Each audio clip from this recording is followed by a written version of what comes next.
on, y'all? It's your girl Hazel Pevington. Welcome back to my channel. Okay guys, so this video is going to be a little bit different, but as promised, daily videos till we hit 1,000 subscribers. As you can probably tell by the title, this is how I beat depression. So I'm not saying these are things that you have to do. I'm just telling you these are things that I did that helped me out with my depression, how I dealt with it. So I went through extreme depression last year. It was rough. Like, it was rough.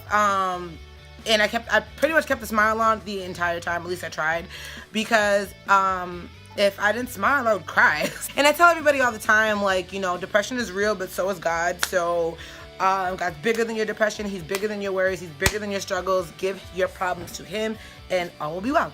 But I'll just tell you how I started to deal with it on my end. So for me, anyways, I'm not telling everybody, like I said, disclaimer, you do not need to do exactly what I did. This is just what worked for me.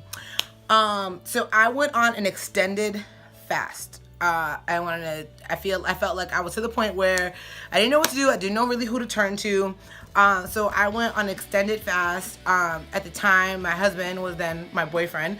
And I talked to him about it, and he thought it was a good idea to go on the extended fast. I told him, you know, I think God put it on my heart to do this, and I just needed support because it's an extended fast. So I did exactly 21 days of water.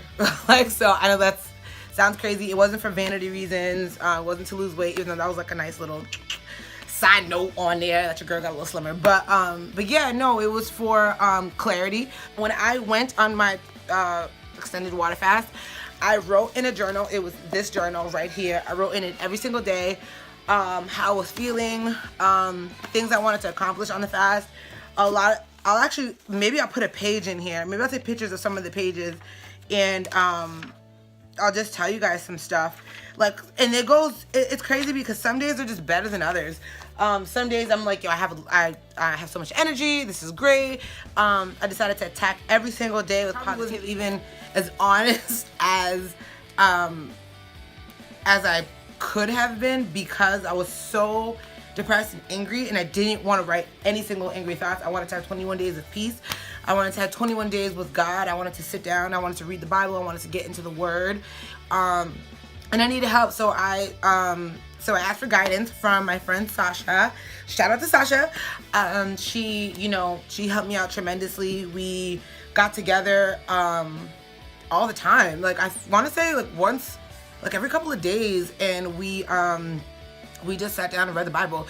She broke it down to me, told me exactly what it meant, or some things, or how to go about it, or what things I should probably take with me. I told her about the fast as well. Sasha loves food, as small as she is.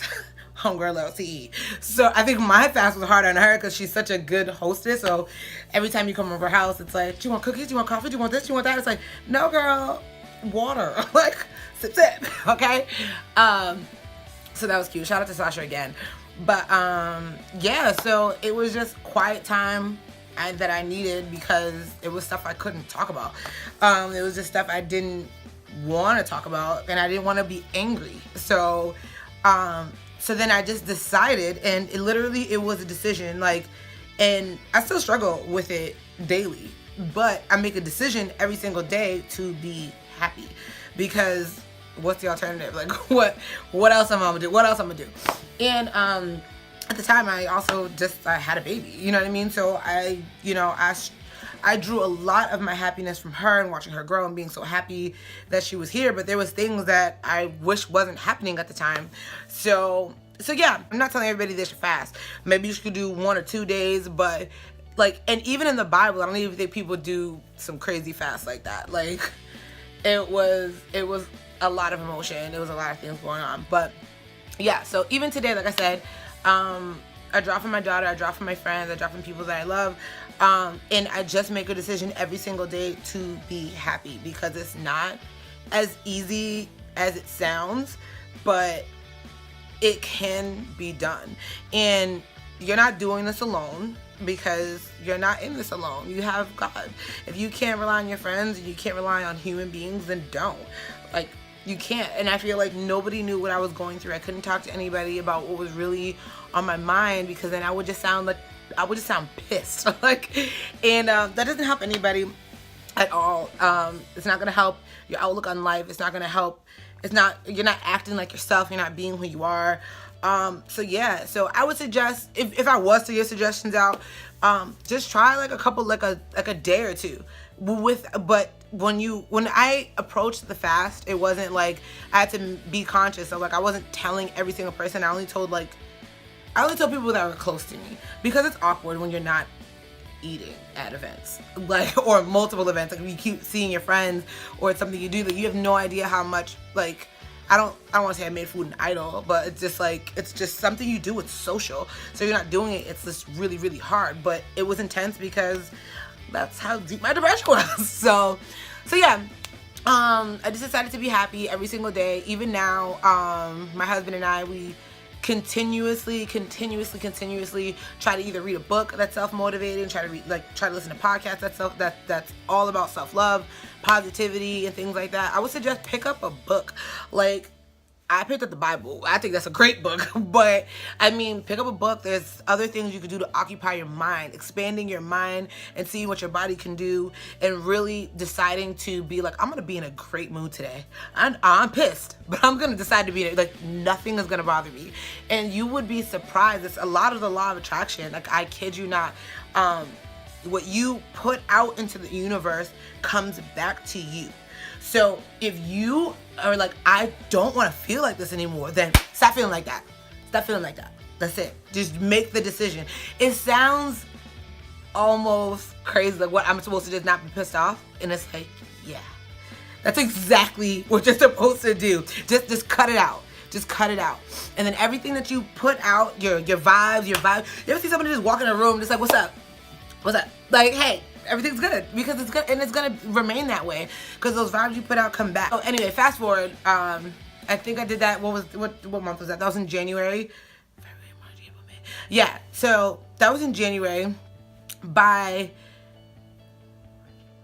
May, I feel like the end of May, after that fast, and after I was so depressed, I don't think by May I've never been so happy in my life. Like, it was crazy. It just took a 360 out of nowhere, but it wasn't like I was timing it. Like, it was like, okay, my fast is done, and that was like results. No, it didn't work like that. But directly after that, I manifested a few things, and I really do feel like, the law of attraction is real, because I used it and it works. So, in conjunction with prayer, of course. But it's like, right after that, I solidified my spot as a celebrity makeup artist. I got engaged. I celebrated my first Mother's Day, and then it just started to things. It was like, when the May flowers come out, it was like my depression, everything was just like going away, and the flowers are blooming. It was amazing. And it's just because I literally made the decision to be like, I'm going to turn this around. I'm going to turn this around in my favor. And whatever I put in the universe is going to happen. And thoughts become things. And if you change the way you look at things, the things you look at change. And I promise you that, like, you wouldn't believe. And you just have to put in the mindset that this is how my life is going to go, and that's it. And I'm not taking no for an answer, okay? The universe will bend to my will, and that's all. And it will. And it's amazing. The mind is such a powerful tool. It's like, and it's in the Bible. We're supposed to do this. Like, we are supreme beings. We are supposed to be able to manifest things and put things into life. You know what I mean? There's power of life and death in the tongue. There's everything that you touch becomes gold if you really put your mind to it. God says we can move mountains. Jesus said that. It's like, it's been written. So yeah, I just want to encourage everyone out there, and if y'all know me, y'all know I'm the happiest person around. So I just want to encourage everyone that if you're going through depression or anything like that, I've gone through it. Holla at your girl, talk to me. It's always good to reach out to somebody, because everyone might think everything's just happy-go-lucky, and it's not like that. But this too shall pass. This too shall pass. Okay, y'all. Thanks again for tuning back into my channel. I really hope you like these videos. We are doing one video a day until we reach 1,000 subscribers. All right, y'all. Support your girl. Leave a comment, like, do what you gotta do, and please, please, please subscribe. All right, y'all. Toodaloo.